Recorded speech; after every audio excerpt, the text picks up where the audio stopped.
আসসালামু আলাইকুম। কী অবস্থা সবার? আশা করি সবাই ভালো আছেন। তো মধ্যপ্রাচ্যের যুদ্ধ পরিস্থিতি নিয়ে ইরান ভার্সেস ইসরায়েল আর আমেরিকার যৌথ বাহিনীর যে যুদ্ধটা চলতেছে সেটার কিছু ছোট্ট ছোট্ট আপডেট আপনাদেরকে জানিয়ে রাখি। ফার্স্ট অফ অল যেটা বলতে যাচ্ছি সেটা হচ্ছে নেতানিয়াহু প্রসঙ্গটা। আসলে নেতানিয়াহু সবাই ঘোষণা করতেছে, বড় বড় মিডিয়া নিউজ করতেছে নাকি নেতানিয়াহু মারা গেছে অলরেডি ইরানের একটি মিসাইলের আঘাতে। তো আবার এটা দিয়ে অনেক ধোঁয়াশা সৃষ্টি হয়েছে। আমেরিকা এটা হাইড করতেছে, ইসরায়েল এটা হাইড করতেছে। তো কিসের জন্য হাইড করতেছে এটা আসলে যুদ্ধের একটা কৌশল। এখন যদি নেতানিয়াহুর মৃত্যুর সংবাদ যদি চারিদিকে ছড়ায় পড়ে তাহলে হয়তো দেখা যেতে পারে ইসরায়েলি সেনাদের উপর দুর্বলতা সৃষ্টি হতে পারে, সেজন্য এটা হাইড করতেছে। এখন পর্যন্ত দুইটা ভিডিও আপলোড করা হয়েছে।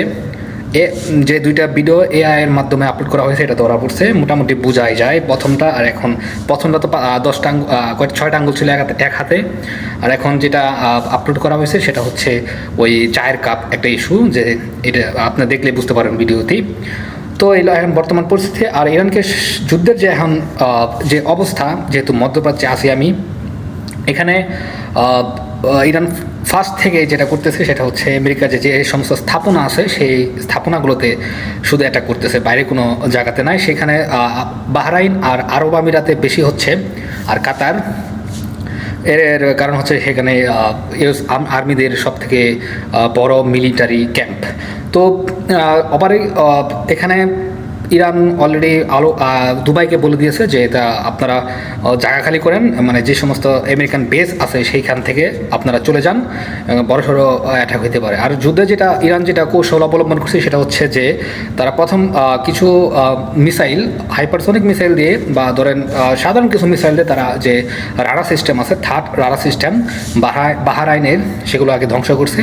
এখন ধ্বংস করার পরে মিসাইলগুলো যে তাদের হাইপারসনিক মিসাইল আছে, ফাত্তা 213 সাজ্জাল আছে, এই সমস্ত এখন তারা নিক্ষেপ করতেছে, যার কারণে তারা এখন হামলাতে সফল। কারণ এদিকে রাডার সিস্টেম, মধ্যপ্রাচ্যের রাডার সিস্টেম ধ্বংস হওয়ার কারণে ইসরায়েল তেমন একটা সিগন্যাল পাচ্ছে না, যার কারণে ক্ষয়ক্ষতির পরিমাণ বেশি। আর নেতানিয়াহু মৃত্যু এটা 100% নিশ্চিত, এটা হতে পারে, এটা অসম্ভবের কিছু না।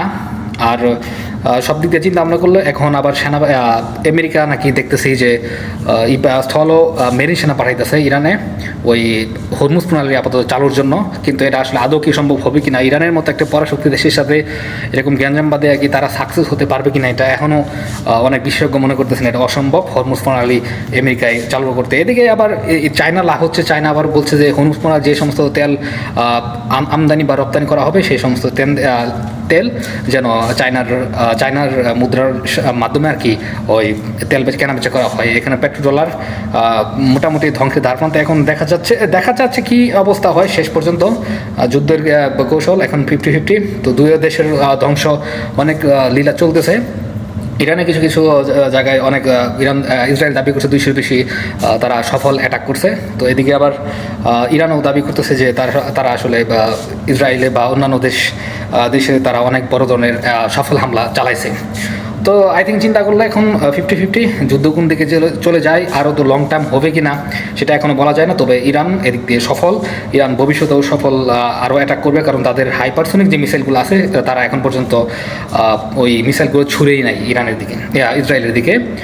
তো এদিকে চায়না আছে, সাপোর্ট দিতেছে, রাশিয়া তেমনভাবে কোনো সাপোর্ট দিতেছে না, তবে গোয়েন্দা তথ্য দিচ্ছে, কারণ যুদ্ধের শেষ পর্যন্ত কী হয় সেটা আসলে জানি না এদিকে। তবে এটা এক ধরনের কনফার্ম যে চায়নার আর রাশিয়ার মোটামুটি এই যুদ্ধ থেকে অনেক ধরনের বড় ধরনের লাভ হতে যাচ্ছে। আমেরিকা আসলে যে কি যুদ্ধের যে বাজায় দিলে যুদ্ধের শেষটা কি হয় সেটা এখন কল্পনা না করে তারা ভেনেজুয়েলা ভাইবা আর কি ইরানে অ্যাটাক করছিল। যাদের এই ভিডিও নিয়ে চুলকানি আছে তারা এই প্লিজ এই কমেন্ট বক্সে কমেন্ট করে না। থ্যাংক ইউ এভরিওয়ান, আসসালামু আলাইকুম।